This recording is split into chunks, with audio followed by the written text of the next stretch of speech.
2023 में डायग्नोसिस हुआ दोबारा मेरे को ये क्रोनिक डिजीज। और फर्स्ट डॉक्टर मेरी मेरे वाइफ है।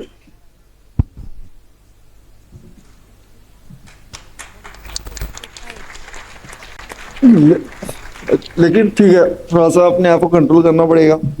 2023 में 23 तक मैं बिल्कुल फिट था, कुछ नहीं हुआ। और अचानक खांसी हुआ। खांसी के बाद मैं गया उधर हॉस्पिटल जाने के बाद जब मुझे पता चला कि मेरी किडनी में प्रॉब्लम है, ऑप्शन कुछ नहीं था। और ये बात अगर कोई कहता है कि किडनी ठीक नहीं होती तो मैं उस बात को नहीं मानता। 2005 में 4th stage kidney disease diagnose हुआ था और 2005 से 2023 तक मैं बिना एक मेडिसिन के, एक भी मेडिसिन नहीं खाया मैंने, न सर्दी की, न खांसी की, बुखार की। न मैं किसी डॉक्टर के पास जाता था, न मैं किसी से इलाज कराता था। अगर सर्दी खांसी बुखार होता था तो होम्योपैथी दवाई खा के अपने आप को ठीक करता था। मेरे फादर होम्योपैथी डॉक्टर थे और वहां से मैंने 18 साल अपनी जिंदगी ऐसे चलाए हैं। और उन्होंने न मैंने कोई रिपोर्ट कराई, न मैंने कोई टेस्ट कराया, कुछ नहीं, बिल्कुल हेल्दी था, कुछ भी नहीं हो रहा था। मैं इवेंट में काम करता हूँ, I travel across the world, पूरी दुनिया ट्रैवल की है मैंने इसी स्थिति में। और लोग कहते हैं कि नहीं होता, मैं सामने खड़ा हूँ। जो ये कहता है कि अगर एक बार प्रॉब्लम हो गई ठीक नहीं हो सकता, मैं सामने खड़ा हूँ। मैं सर को कब से फॉलो करता हूँ। मेरी वाइफ, जब हम 2023 में दोबारा डायग्नोस हुआ तो हम सर से नहीं मिले, मनीष सर को हम फॉलो करते थे, विश्वरूप सर को फॉलो करते थे। हमें कुछ नहीं पता था क्या करना है, बस हम उनका वीडियो देख करके मेरी वाइफ मेरा ट्रीटमेंट करती रहती थी और हमारा सब कुछ स्टेबल था, सारे रिपोर्ट स्टेबल चल रहे थे। हम पास में एक नेचुरोपैथी सेंटर था, वहां जाके हॉट वाटर भी करता था, थेरेपीज भी करवाता था, जो सर बोलते थे। तब तक हम मिले नहीं थे, मैं डाइट नहीं फॉलो करता था। बट मेरा रिपोर्ट 2 साल पूरा स्टेबल रहा, मुझे कहीं जाने की जरूरत नहीं पड़ी। 2 साल के बाद, बिकॉज मैंने जैसे बताया मैं इवेंट करता हूँ, किडनी डिजीज होने के बाद भी मैं पूरे वर्ल्ड ट्रैवल करता रहा और कोई प्रॉब्लम नहीं थी किसी भी तरीके से। अनफॉर्चुनेटली बहुत 1 साल में बहुत ज्यादा ट्रैवलिंग हो गई, बॉडी हरास हो गया, पूरी बॉडी में गैस भर गया और गैस की वजह से ब्रीदिंग प्रॉब्लम हुई। तो फिर हम डॉक्टर के पास गए, डॉक्टर ने हमें दूसरे हॉस्पिटल में हॉस्पिटलाइज होने के लिए बोला। हॉस्पिटलाइज होने के बाद फिर हमें बताया गया कि आपको डायलिसिस करनी पड़ेगी। तो उसके बाद जो है वहां से डायलिसिस का दौर शुरू हुआ। लास्ट ईयर अप्रैल की बात है और जून की बात है। जब डायलिसिस शुरू हुआ तो पूरी बॉडी में तकरीबन 20 लीटर के आसपास पानी भर गया, पूरा बॉडी ऐसे स्वेल करके हो गया।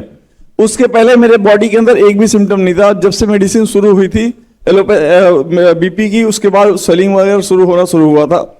जब तक मेडिसिन नहीं लेता था कोई स्वेलिंग नहीं था मेरी बॉडी के अंदर। उसके बाद स्वेलिंग शुरू हुई, स्वेलिंग शुरू होने के बाद फिर बीपी अंडर कंट्रोल होना शुरू हो गया। जब इन्होंने देखा कि डायलिसिस करना पड़ेगा तो I would not take the names, but उस हॉस्पिटल ने मेरी 8 डायलिसिस करी। 8 डायलिसिस करने के बाद जब नहीं हुआ और मैं 15 लाख रुपए खर्च हो गए, हमने बोला अब हमारे पास पैसे नहीं है, इंश्योरेंस का पैसा खत्म हो गया, तो फिर हम एम्स जाएंगे। हम एम्स गए, टचवुड उन्होंने अच्छी ट्रीटमेंट करी, डायलिसिस नहीं किया, दवाई से ही सब कुछ ठीक हो गया, बॉडी कंट्रोल हो गया। फिर हम बाटर ढूंढते थे, हमें कहीं मिल नहीं रहा था, तो फिर हम विश्वरूप सर के घर इनके उस पे गए, फरीदाबाद वाले सेंटर पे बाटर लेने गए थे।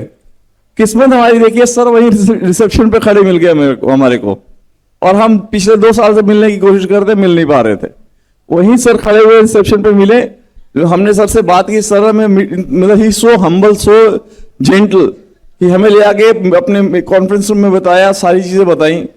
और ट्रस्ट मी, तब से मैं रोज घर पे हॉट वाटर इमर्शन कर रहा हूँ, लोअर लेग इमर्शन कर रहा हूँ, डीआईपी डाइट फॉलो कर रहा हूँ। दिसंबर से लेके अभी तक पहला रिपोर्ट जो था 47% जीएफआर आ गया था मेरा, फिर दोबारा डाउन हुआ और अब पिछले 3 महीने से बिल्कुल स्टेबल है सारा रिपोर्ट, कोई फ्लक्चुएशन नहीं है और हम चीजों को अच्छे से फॉलो कर रहे हैं और सारे सिम्टम जिले के मैं सामने खड़ा हूँ।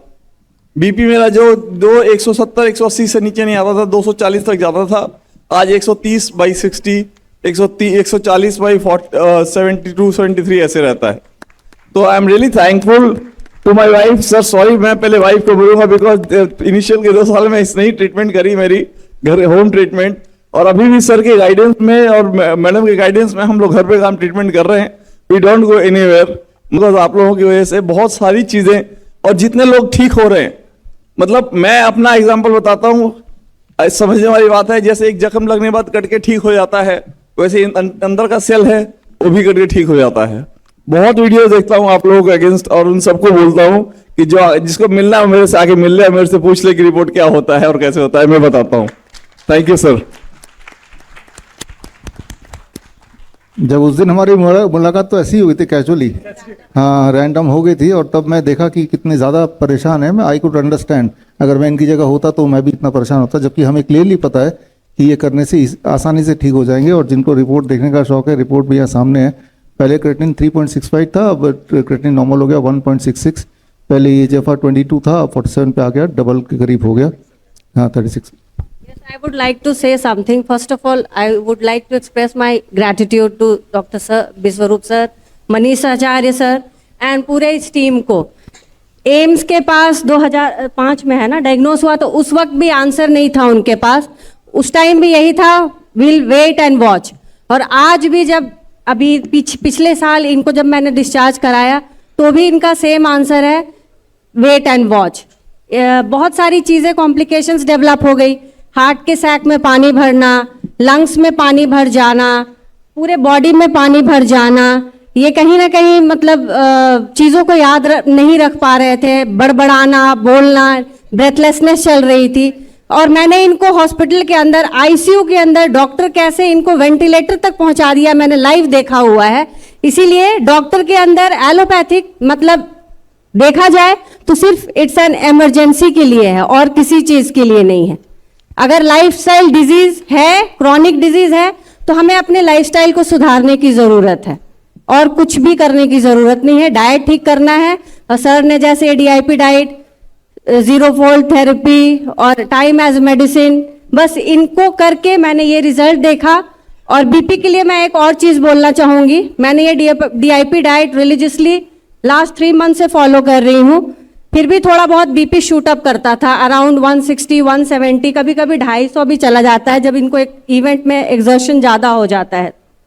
लेकिन मैंने एक चीज़ नोटिस किया कि मैंने इनका कंप्लीट मीठा बंद कर दिया, तो इनका बीपी ऐसे ही आज 3 दिन से इंसुलिन स्पाइक ना होने की वजह से बीपी बिना मेडिसिन के नॉर्मल रह रहा है। तो मैं सबको आपको मैसेज देना चाहती हूँ कि insulin is the main cause जो बीपी को स्पाइक करता है, ना कि सोडियम। ये गलत है, ये मिथ है, मैंने ये प्रैक्टिकली करके देखा है इनके ऊपर। So I would like to express my gratitude to all this organization, और सभी आप जितने भी आम जनता हैं, मैं हमें जागरूक होने की जरूरत है। ये सारा मिथ है, हमें मिसगाइड किया जा रहा है। एलोपैथिक सिर्फ जहर है, व्यापार चल रहा है और कुछ भी नहीं। धन्यवाद।